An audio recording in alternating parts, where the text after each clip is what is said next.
तो अब जान लेते हैं कि प्रारंभिक कंप्यूटर से वर्तमान कंप्यूटर के बीच में कौन कौन से बदलाव हुए और वो कौन कौन सी पीढ़ियां हैं। तो सबसे पहले बात करते हैं प्रथम पीढ़ी के कंप्यूटर्स की।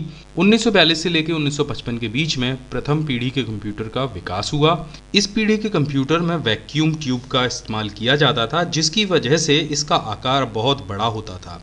ये कंप्यूटर बिजली की खपत भी बहुत ज़्यादा करते थे और चूंकि इसमें जो ट्यूब होती थी वो बहुत ज़्यादा गर्मी पैदा करती थी, इसीलिए यहाँ पर एसी का इस्तेमाल बहुत ज़रूरी होता था।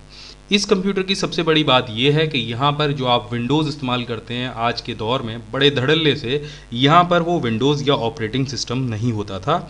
इसे चलाने के लिए जो प्रोग्राम्स बनाए जाते थे वो कंप्यूटर पंच कार्ड में स्टोर करके रखे जाते थे, इसीलिए इसमें डेटा स्टोर करने की जो क्षमता थी बहुत कम होती थी। साथ में ये जो कंप्यूटर थे बहुत स्लो चला करते थे।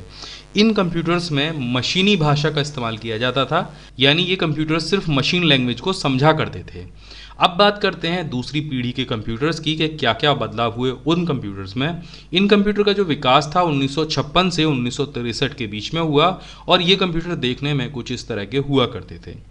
आकार की अगर मैं बात करूं तो प्रथम पीढ़ी के कंप्यूटर से इनका आकार थोड़ा छोटा हो गया था, क्योंकि यहाँ पर वैक्यूम ट्यूब की जगह पर ट्रांजिस्टर का इस्तेमाल किया जाने लगा था। ट्रांजिस्टर वैक्यूम ट्यूब से काफ़ी बेहतर हुआ करता था। इन कंप्यूटर में मशीनी भाषा के स्थान पर असेंबली लैंग्वेज का इस्तेमाल हुआ था और डाटा स्टोर करने के लिए अभी भी यहाँ पर पंच कार्ड को यूज़ किया जाता था। हालांकि आकार के हिसाब से और बिजली की खपत के हिसाब से ये कंप्यूटर पहली पीढ़ी के कंप्यूटर से कहीं अधिक बेहतर हो चुके थे। अब बात करते हैं तीसरी पीढ़ी के कंप्यूटर के बारे में। इनका विकास 1964 से 1971 के बीच में हुआ था और ये कंप्यूटर देखने में आज के वर्तमान कंप्यूटर के जैसे ही होते थे। हालांकि आप देख रहे हैं यहाँ पर मॉनिटर और कीबोर्ड का इस्तेमाल तो किया जा रहा है, लेकिन माउस अभी भी यहाँ पर नहीं है। ट्रांजिस्टर की जगह पर इन कंप्यूटर्स में इंटीग्रेटेड सर्किट का इस्तेमाल होने लगा था। आकार बहुत छोटा हो गया था, गति भी पहले से बढ़ गई थी। पहले कंप्यूटर की जो गति होती थी वो माइक्रो सेकंड में नापी जाती थी, लेकिन इनकी गति जो बढ़कर माइक्रो सेकंड से नैनो सेकंड्स तक पहुंच गई थी, यानी ये उससे ज़्यादा तेज़ी से कैलकुलेशन करने लग गए थे। और इस कंप्यूटर को चलाया जाता था कीबोर्ड की सहायता से, तो ये पहले से बहुत ज़्यादा बेहतर थे, चलाने में आसान थे।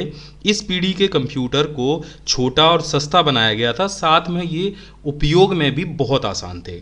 इस पीढ़ी में जो प्रोग्राम थे, जिन प्रोग्राम्स को इस्तेमाल किया जाता था वो थी आपकी हाई लेवल लैंग्वेज यानी उच्च स्तरीय भाषा, जिसमें पास्कल और बेसिक का विकास हुआ था। तो ये पहले से बहुत ज़्यादा बेहतर थे। अब बात करते हैं चौथी पीढ़ी के कंप्यूटर के बारे में। इनका जो विकास है 1971 से लेकर अभी तक चल रहा है और ये देखने में हमारे वर्तमान कंप्यूटर के जैसा ही है। हालांकि जो इमेज यहाँ पर आप देख रहे हैं वो 1971 में विकास हुए एक कंप्यूटर की है, जिसमें मॉनिटर, कीबोर्ड और माउस दिए गए हैं।